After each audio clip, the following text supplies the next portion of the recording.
Throughout history, immigration has always existed, and back since the 1960s, the government have been trying to reduce it, for reasons such as they take up too much space and are overpopulating Britain. People also say that they are stealing all the jobs, lying to get benefits and draining the UK public services, such as the NHS, as well as destroying the British culture. Myself, like many people, being a descendant from lots of different ethnic backgrounds, like Italian, Ukrainian, Irish and Scottish, I've always been very interested in the subject of immigration and if it is true what the government and media claimed. One of the things I did to try and find out this was to interview Paul Ward, who is a Professor of Modern British History and Head of Department of History, English, Languages and Media at Huddersfield University.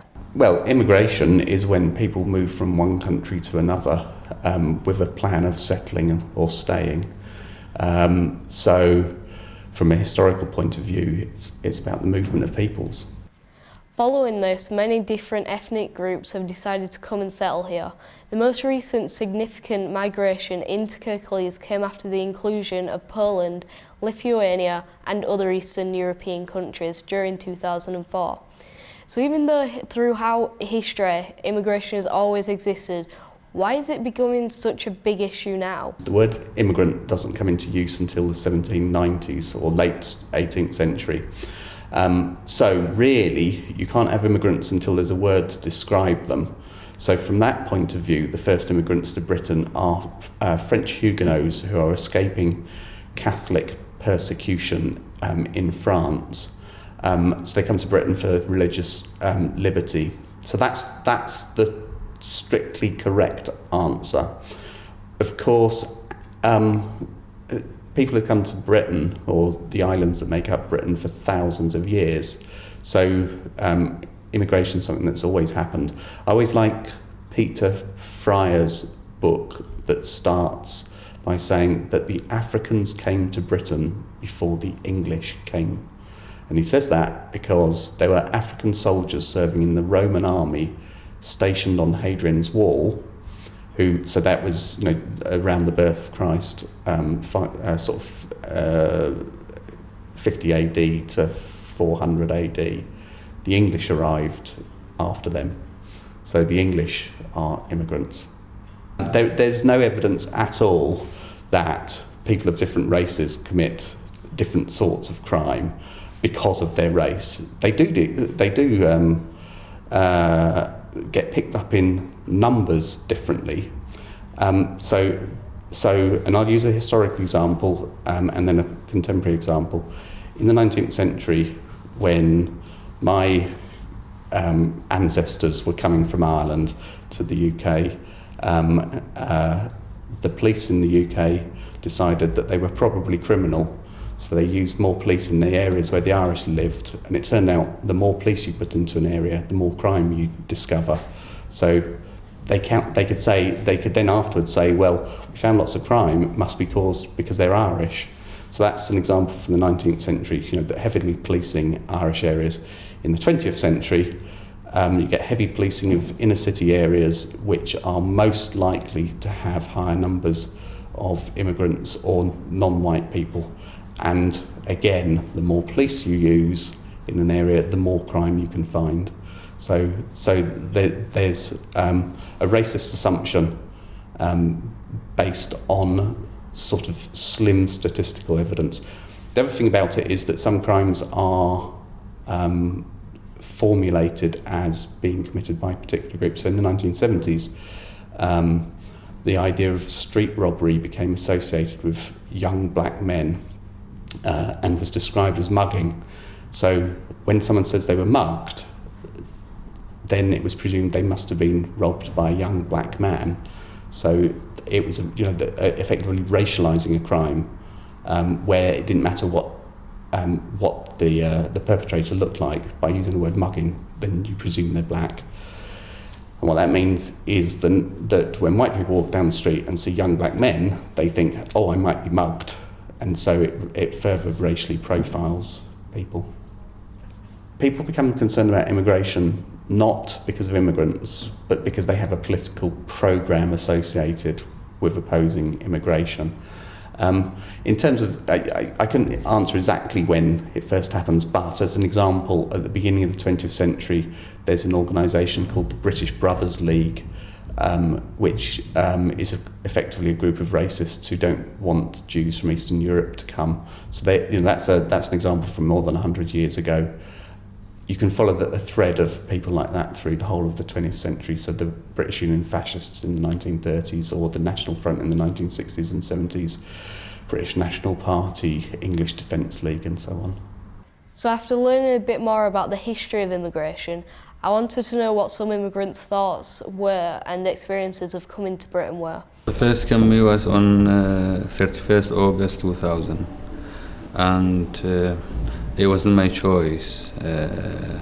When I was in Iraq, before that, 2000, the Saddam Hussein's regime, it was controlling Iraq, and we had a bad situation there, especially because we are Kurdish. So just for saving our lives, we came to here.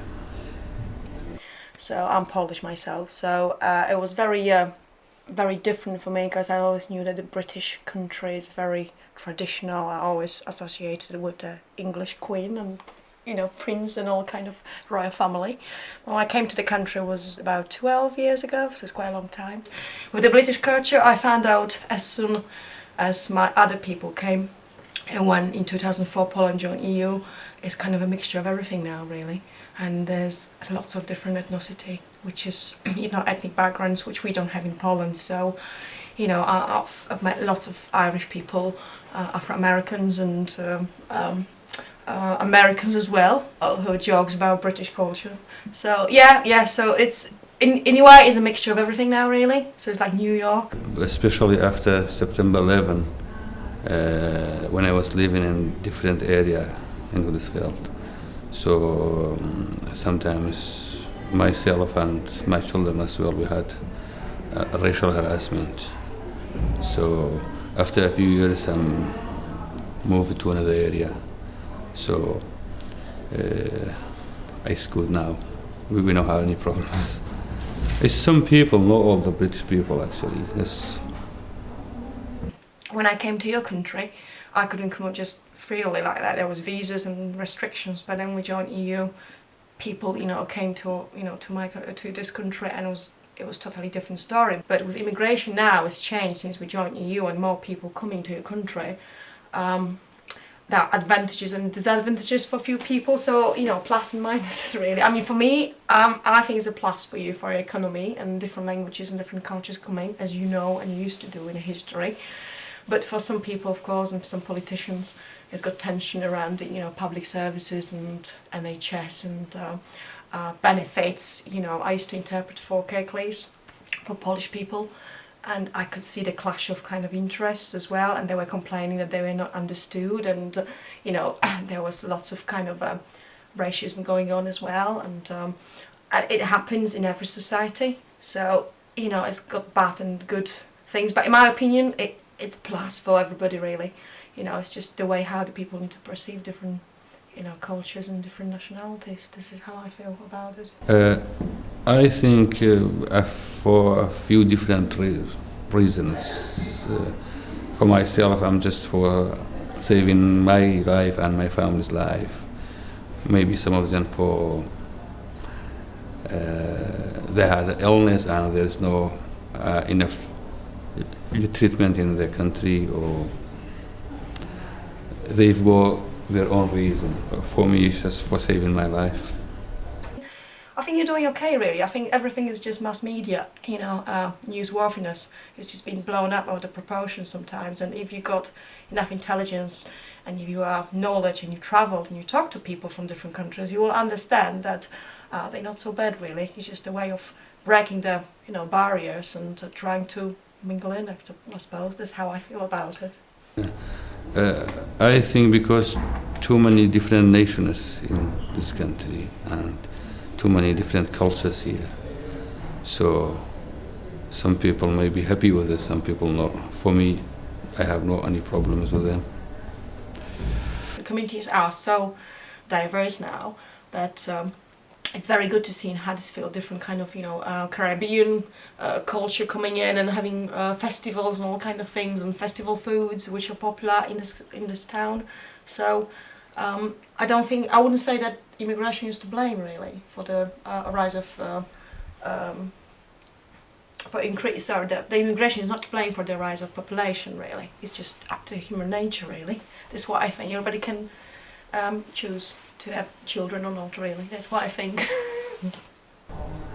For me, when we come to this country, we need a few months from our country to here. So we get too many health problems on the way. So we need get treatment from hospital. And the first a few years here, some of them were not able to work before because of we don't have any information, and language is a problem. But I think after that, everyone has to find a job and looking for a job. I don't agree with this kind of approach that we should blame immigrants for everything, because in the end of the day it's the government and we're supposed to choose the government. But when you look in the statistics and who is in the government really, so it's different British class, upper class as we say, so it tells everything really. So I don't think we should blame immigration for that. Well, I think everybody like his own culture, and I have no any problems with the British culture. And Britain, for me, I respect the government and peoples here because they saved my life and my family's life. And now my children in university, one of them he graduated, the other one still in university. So I'm proud I'm here. As I said, we people like from Poland, we always looked at Britain as a kind of a example, of great democracy and equality, everything like that.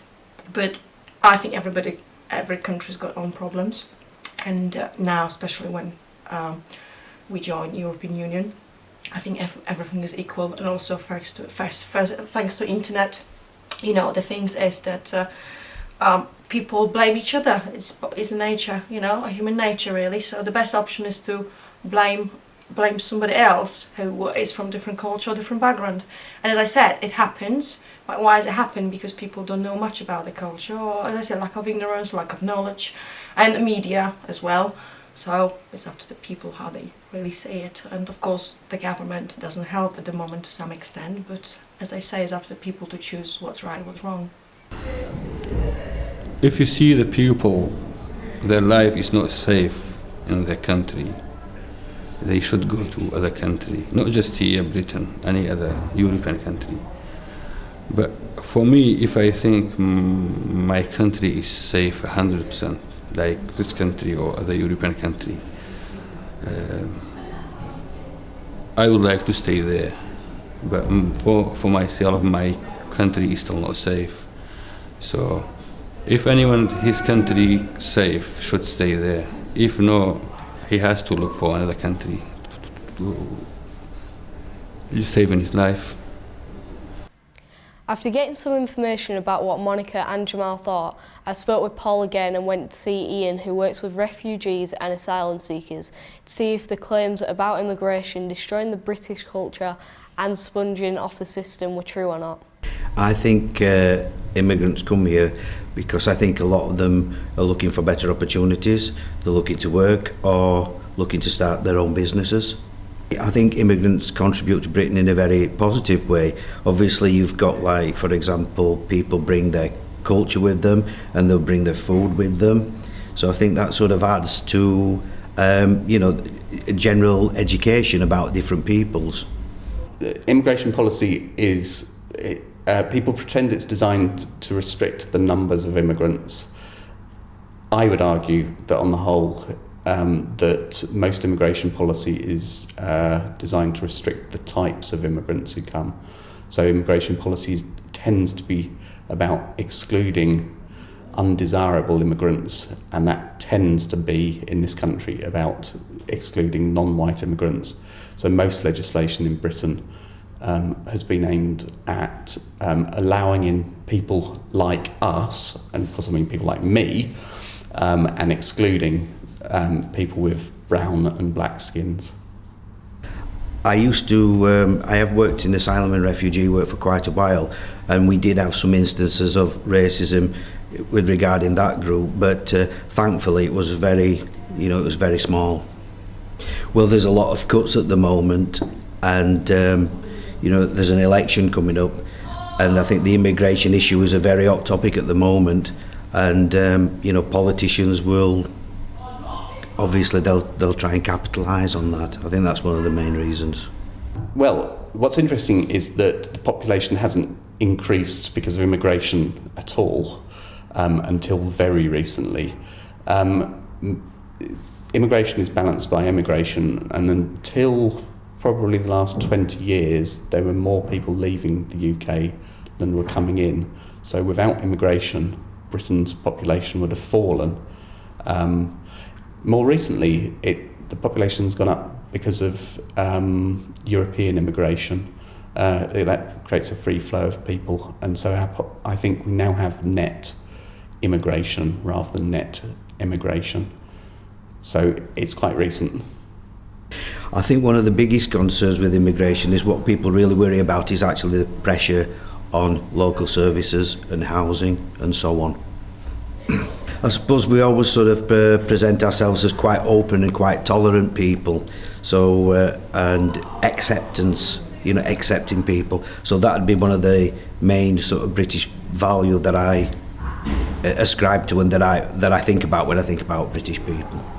I think that immigration is fantastic. I think a country that closes its doors to immigrants is a narrow-minded, self-obsessed society that's unable to have cultural exchange, cultural influences and so on. So personally, I think immigration is fantastic and should be strongly encouraged. And my view is that the way you stop racism is you have more immigration, not less. I think that people are concerned about immigrants using the NHS because, as I say, at the moment, we're in a time of austerity and there's a lot of cuts, and I think that people are worried that immigrants coming to this country taking resources out of the NHS that could be used for the local population. I think that's the reason why. The government's blaming immigrants and immigration for things because they are trying to divert people away from the real problems in the UK economy and society, and that's about a power imbalance between the very rich and the rest. So what they're trying to do is they're trying to say it's not the fault of the banks or big business or multinational corporations. Poverty's not caused by them. It's caused by those people who are even poorer than you who live down the road. So don't take out your anger on the rich and the banks and so on. Take out your anger on people who can't defend themselves. So they're trying to divide people because they know some people fall for it. I think that some people associate increased crime with immigration because I think once a story gets out into the media, it all kind of gets blown out of proportion. And I think you'd probably find that there's no more crime in the immigration community than there is in the general population. But I think that's the reason why. But you do tend to get it does tend to get a lot of exposure when it is somebody from another country. So European immigrants, because they're EU citizens, pretty much have legal parity. So there's some differences around the edges, but pretty much have legal parity. Immigrants who suffer enormously from current legislation are people like asylum seekers or non-European immigrants who are effectively treated as second-class citizens, denied benefits and so on, and are subject of really ways that make their daily lives really difficult to live. After speaking to some people who know a lot about immigration and researching lots of information, I am now fully confident that immigration isn't to blame, as they don't all come to drain resources or take all the benefits, jobs and to destroy the British culture, as they actually helped make Britain how it is today. And the reasons for the population growing so much is simply because there are more people living here than there used to be, and families are growing and expanding. I also believe that instead of immigrants putting strain on the NHS and benefits, I think it's caused by the government making cuts to their funding, as we've all heard about and witnessed the effects of.